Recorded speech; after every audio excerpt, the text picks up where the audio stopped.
Hey everybody. So I'm back for another review of Real Housewives of Potomac. If you're watching this, please be sure to like the video, subscribe to the channel, share the video as I try to grow my channel. So we are back for another episode of Real Housewives of Potomac, Season 8, Episode 12, Sharing is Caring. Let me just explain something to y'all. This has got to be not simply a whack season, but a bad season. It's choppy, it's lame, nothing ever really develops. Like, it's just a bunch of bullshit. Like, it is not enjoyable at all. Like, so this is probably gonna be short. They didn't give us nothing, so I'm not gonna break my neck to give y'all nothing either. Just because they just not giving us anything. So Mia is talking to Gordon in their kitchen or whatever, and she's talking to her husband about her and Karen arguing at Eddie's event and how she said that Karen was a old dog with like old tricks or something, and then she called Mia a trick, and the producer said, the producer asked her in the confessional, jumped in and said, well, when Gordon had asked, he had said, well, what would make her call you a trick? And so the producer said, well, did you mention to him that she said you were screwing a rapper? And she said, no, I may have left out that little detail. I said, Mia, you are so dumb, so sloppy, and ditzy. It's okay, girl. Anyway, so Ashley comes over. Ashley's nosy, sorry ass comes over. These two, it can't go well.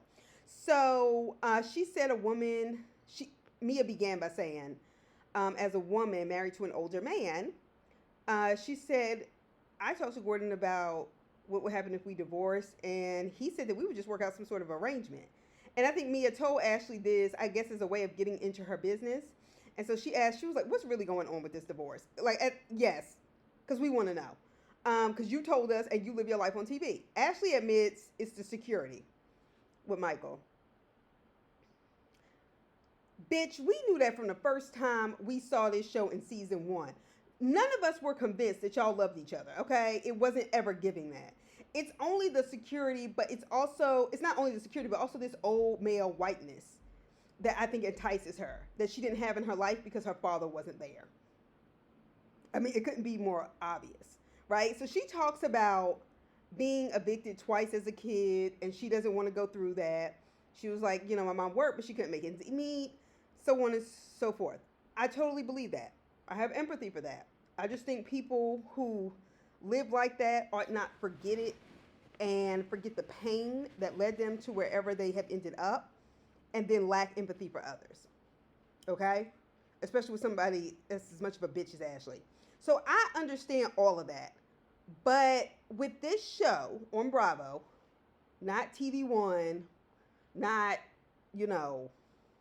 WeTV, with this show, 8 seasons in, a college degree, and the ability to keep a full-time job and live within your means, you should. You should, because it's giving you don't want to work at all of any sort. This show could have been a launching panel for other things. Karen has showed us. Okay? So she says she thinks she'll get a divorce by the end of the year. I don't believe you, but okay. So Robin is leading the trip to the Dominican Republic. Honestly, I wouldn't go on a trip with broke-ass Robin. She will be broke-ass Robin until further notice. I'd be afraid our hotels and shit wouldn't be paid for. We may get on the plane, but just Robin can't get her own finances together. But apparently, Bravo got her to be able to do this. So Naneka meets with Wendy at the restaurant. This is what I mean by a shitty season, because we should have been able to see this develop more, okay? So Wendy walks in after Naneka, and she puts her purse on the table, and she's, doing all the swinging her ponytail around. So Naneka says, hello. She was like, hello. And she was like, oh, you look really nice. And Wendy is just like cold, whatever. Okay, we know they don't like each other, but let's, because y'all know how I feel about this, and I don't give a fuck how anybody else feels about it. So Naneka wants to see what they need to do to go forward. Wendy says that she wanted to meet up because the narrative she's putting out there of her mother and their culture is very damaging. I don't care what y'all say. Wendy had her family doing her dirty work. I called it from the gate. I told y'all that was bullshit. All that excessive, what? I don't know what y'all talking about. I'm going to bring a bazooka. All that lame ass shit she was pulling, only to pull me aside and be like, well, I just want to make sure we were good. Y'all had just had a fight. What the fuck? Anyway, And I think she thinks because she was having her family relay that information that somehow um she would be able to control. I mean, the fact that she had her family do it makes her sort of not guilty. And I do think that Wendy, bottom line, did not want Nneka on the show. She wanted to be able to control the politics of perception of what it is like to be Nigerian. I think she was angry and her insecurities got the best of her. And her family did her dirty work. So she keeps starting the story where Nneka talks about what happened to her. And then starts playing the victim. So she starts talking about how Nneka said, my mother's a witch. You called me a bitch. Yes, she did do those things. But this is after all those phone calls that you knew were going out. Okay, I'm not here for it. Y'all Wendy stands, I don't get it. I don't know what y'all are compensating for, how y'all identify with her, but I'm not here for it. Keep it moving. So Nneka starts telling the same story about Wendy accusing her of being clout chasing. She told the same story before because she mentioned her name. Wendy then explains that she has something against her. Wendy jumps in and says, well, my issue with you is that you called my mother a witch. First of all, bitch, grow up. Grow the fuck up. Okay? Stop. Okay? Just stop. So she said, well, look, my sister and my mother, I talked to both of them, and they categorically denied all the things that you said. Bitch, of course they lied. Of course they would. Why wouldn't they? Why wouldn't they lie for their own fucking family? You dumb fuck. And just because you asked your mother about it on camera, we know you prepped her for it. Because you a fake bitch. All right? And I'm telling you, Wendy thinks she's so fucking smart that people will just fall for it if she just behaves sort of politely, not getting emotional, as if that makes you a good liar. I've seen her type. That's why I'm not falling for it. So she follows it with, well, what did I do to you, Nneka? What did I do? I'm asking you a simple question. You keep saying my family, but what did I do to you? Nneka said your family was moving on your behalf, which is what something I had said all along. I'm telling you that it's that good girl mentality. She didn't want to be the one doing it, so I'll just have somebody else do it and then try to play innocent. That's some bullshit. Wendy, I'm not falling for it. You're lame as fuck, and you're wrong. Nneka still semi-apologizes. Then Wendy is just sitting there fuming. She's passive-aggressive in the worst goddamn way. And pretending to be calm, she wasn't. It was all over her face. Wendy is claiming that it has impacted her and her kids by calling their grandmother a witch. You're right, I'm not in Nigerian culture. And since I'm watching American TV, I don't feel it necessary to even carry on with this bullshit. And since both of y'all were raised in the United States, quit fucking playing with me, okay? Girl, bye. Let me tell you something. How the fuck did your kids find out about this? This hadn't even been shown on TV. Oh, because your grown ass was discussing it around your kids. Your kids weren't at pickleball. The fuck out of here. Well, it's affecting my kids. You're always the victim. Never, whatever. You want to appear innocent, and you don't want to give her an apology. Nneka, I can't stand a whack-ass bitch. Okay? Now, I ain't necessarily no fan of you, Nneka, and I damn sure ain't one of Wendy, but that bitch was wrong. Okay? And I would have been angry with somebody, first of all, for raising their voice at me in fucking public. I've told y'all, if I told y'all once, I told y'all 1,000 times. Don't do that shit to me. Don't argue, yell, and get loud with me in public. I don't play that shit. It's embarrassing. It's ghetto. It's demeaning. And it's intent. Like, it to me means you have no home training. And I don't appreciate it. Because I had a friend do that to me in graduate school. She wasn't my friend after that. Catch. I'll cut you off for that bullshit. So Nneka cried. And she was like, I'm not crying because I'm sad. I'm crying because I'm angry. First of all, I completely believe you. Because when I get angry like that and start fuming, I'll cry. Okay, I have angry tears. Anyway, we get Candace and Chris. Chris points out that she's spending money on things she didn't need. He's absolutely right. At the point in which you pay $2,000 plus for a mini purse, to me that is an obscene amount of money for something like that. And I would say that I don't care who I'm watching on TV. I think that stuff is bizarre. Oh, Birkins and this, that, and the other. Why do you need bags like this that are so expensive that y'all don't even really use regularly? And it's just people starving in the world. And I'm not saying that everybody always has to give their money just to other people, but I am saying to me it just seems the level of conspicuous consumption is just annoying. Anyway, so now her and Chris are getting into it because she's always gone. She's getting ready for her second leg of the tour. Candace, please, we're begging you to take off that Little Mermaid sequins outfit that looks like your little sister made it for you in high school in home ec class in the confessional. Please stop wearing it. All right. And the bottom line is Chris stopped doing his job at the club or whatever because she didn't like the fact that he was out. He started staying home, being a content creator, whatever. So when he brings this stuff up, Candace gets super defensive because she's a brat and she's spoiled and she's used to getting her way. And he brings up the IVF stuff. Was it just me, or did it seem like her and Chris hadn't even talked to each other in like 6 months? That was the impression I was getting. Like, I was like, when do they talk to each other? This seems like things married people should know. Anyway, so she shows him a letter from her doctor and said that I forgot to tell you, whatever. So she shows him the letter, starts reading it, and Chris goes, first of all, I can read. Said, thank you. And she continues to read it. And I'm telling you, see, some people don't know when to turn that shit off. That shit is fucking annoying and obnoxious. It's rude. Okay? Anyway, the doctor basically said it was a swollen lymph node or whatever, and she's afraid that the IVF will accelerate with the hormones, anything that's wrong. She was like, I want them to take it out. And Chris was like, okay, but the doctor is saying it's benign. It's something that can be handled. And the IVF has been something they've been dealing with for about, 2 or 3 seasons now? So why are you acting like this is the reason you don't want to do it, Candace? Now, I believe that you're scared. Trust me. My mother hopefully will be done with treatments for breast cancer by June. Trust me, I understand the anxiety and the fear.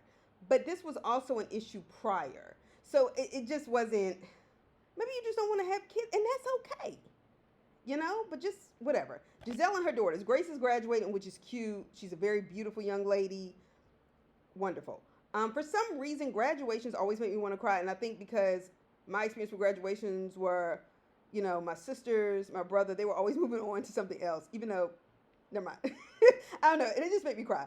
So her and her sisters, Grace and the 2 twins, are like 18 months apart. So she'll be doing this. Giselle will be watching her kids graduate again next year. Grace, I have to tell you, you have incredibly healthy hair. Your ends are always clipped. And so do the other 2 little girls. Their names are escaping me, but the twins. Just really beautiful, healthy sets of hair. What the fuck is wrong with your mother? Maybe she needs to quit going to Cal, but Giselle's a tacky bitch. Anyway, I thought that the graduation thing was cute. Her grandparents came. Her father came. And Giselle started crying at her daughter's graduation dinner.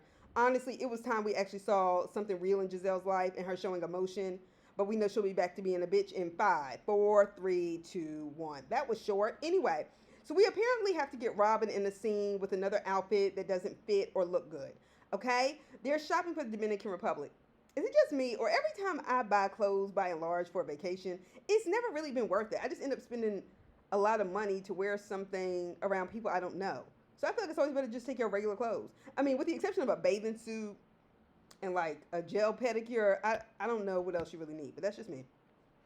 So Mia talks about, her little tiff with Karen. I never thought it was that deep because Mia's mentality, Mia's way of being, she has one of those Toya Bush Harris memories. Like, I'll deal with it, but if you just say, it's over, I can forget about it. Like, she's one of those. Anyway, and she was like, well, I know Karen's energy changes when she gets around certain people, and basically she attributed it to Wendy. I'm not seeing it, but okay. So Naneka tells them about the run-in with Wendy at the restaurant, and Robin was basically like, you want to know why she didn't want to figure it out? Because she really doesn't want to be your friend. And the bottom line is, regardless of what place that's coming from in Robin was dead fucking on. That's all it is. She doesn't want to be your friend. She doesn't like you. She doesn't want you on the show. And Robin wasn't saying it. I don't think she was saying it like that, like the way I'm saying it right now, but it really is just that simple. And Robin knows because she's a bitch and she's pulled it off too many times. So they go to the Dominican Republic. Y'all, I do not want another 3 episodes the way they did us with Austin, Texas. This season has been dry, choppy, poorly edited, poorly developed. I don't know what's going on, but for a people that have been in the same cast for about 8 seasons, by and large, the heavy hitters are still on there. This show should be better. It should be more entertaining because this is a show, honestly, unlike my experience with the Real Housewives of Atlanta, Like, I loved Nene until Nene became kind of somebody that believed her own hype. But I still like Nene, right? Portia was somebody I really liked. I even enjoyed Phaedra when Phaedra was on the show. I actually appreciated her reads and stuff. But this cast, I'm not ever really here for anybody. Like, I like Karen, but I'm not gonna break my neck going up for Karen. Like, it's just, I don't know. I don't know. But please don't carry on with this fucking trip the way y'all did with Austin. But then again, there probably is more to do in the Dominican than it is in Austin. Anyway, so Robin stands up to get everybody's attention on the party bus. And like everything that comes with Robin, it's corny and hard to watch. She is so, I feel like she performs, but she's performed so poorly. It's just hard to like live and experience anything with. Anyway, Kiara, baby girl, we aren't interested in you. And your poopery, okay? That's a problem.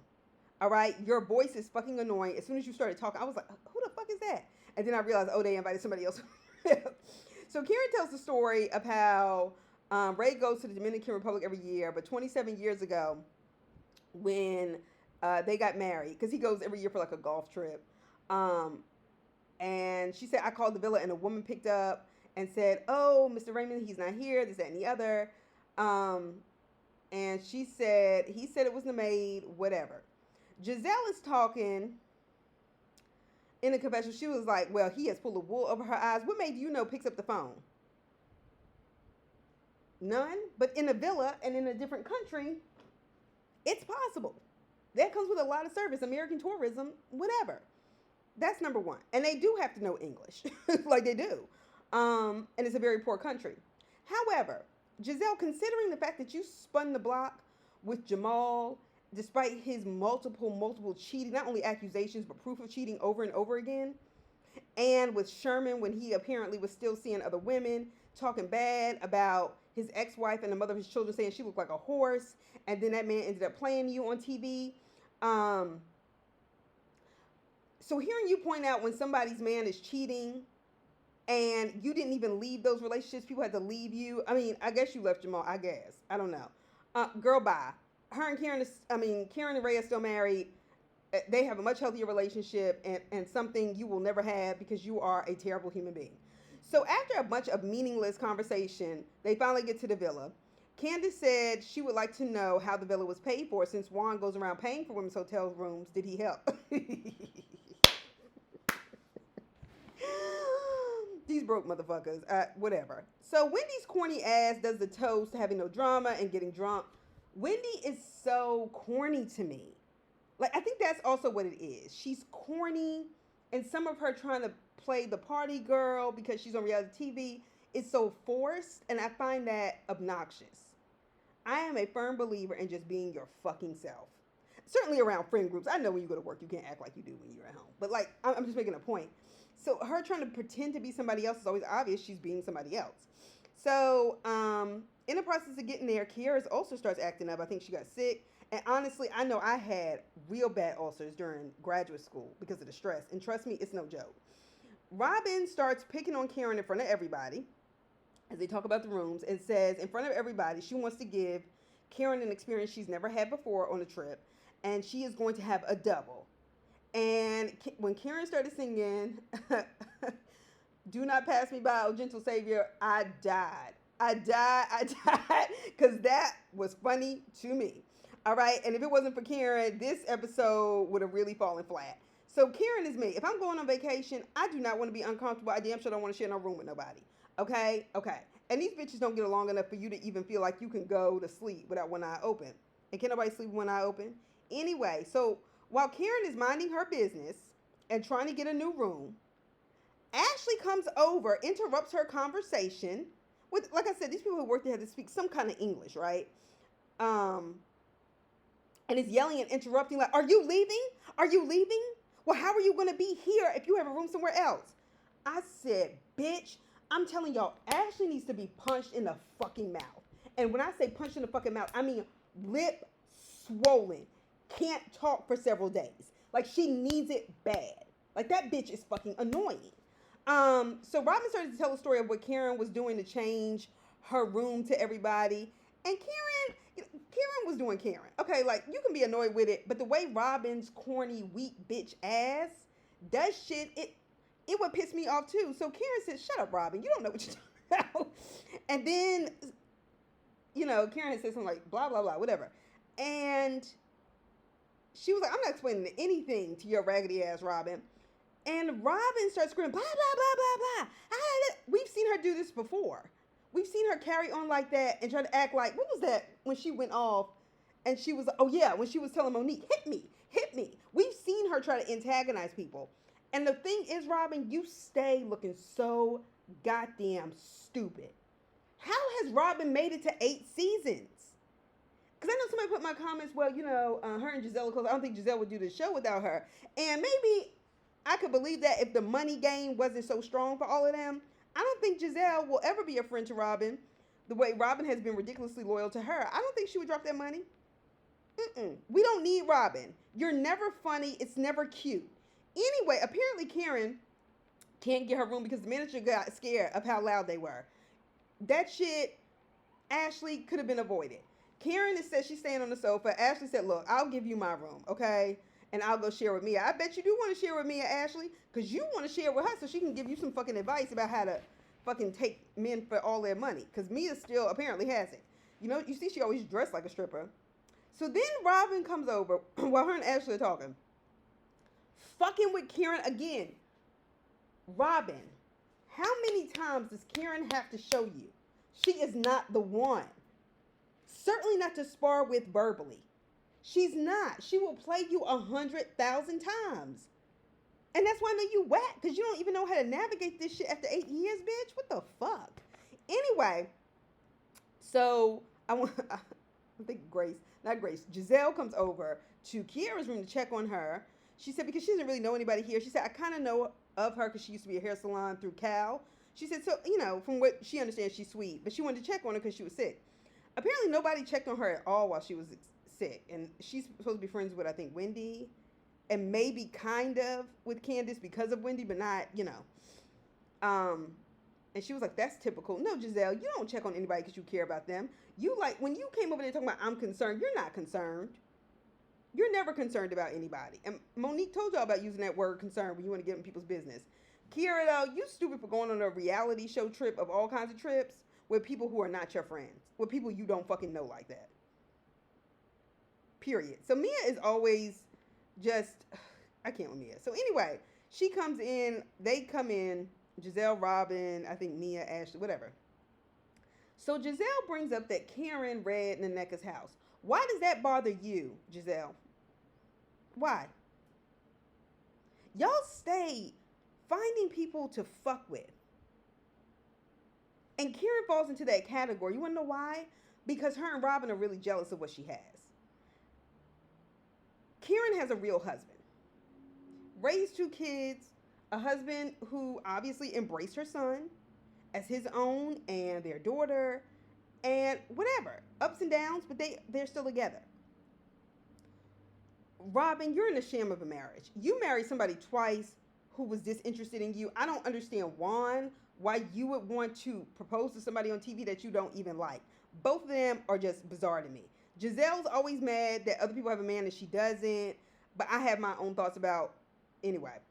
So, but she's doing this. She decides, based on the story Naneka told her about what Karen said about her house, that she didn't even witness, she was going to come up with a 99-cent store gag gift, I guess, a fake crown that didn't even fit Naneka's head, and a sash to make Naneka the Grand Dame with the zip code on it. Okay, now I know this from what I read, and Our Kind of People by Lawrence Graham, and what I do know, despite what I think about all those class dynamics, which I've told you all about before, is that the Grand Dame thing is within the Jack and Jill space, and seeing that Naneka doesn't have children, cut it the fuck out. It just seems like such a bitchy thing to do. You spent your money on that shit the same way you spent your money on t-shirts talking about free Ray Huger, whatever the fuck. Anyway, it would, maybe something like that would be funny once in a while if Giselle wasn't always doing cruel shit to Karen and cruel shit to other people and these sort of insidious things.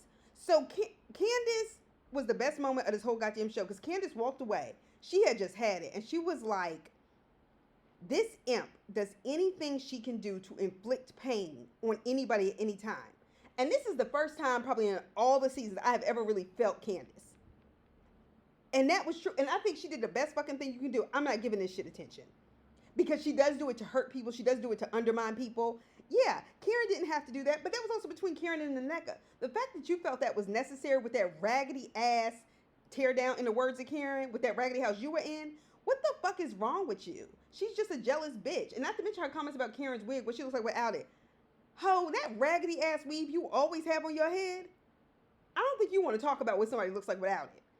Anyway, those are my thoughts. I'll talk to y'all soon. Please be sure to like the video, subscribe to the channel. Bye.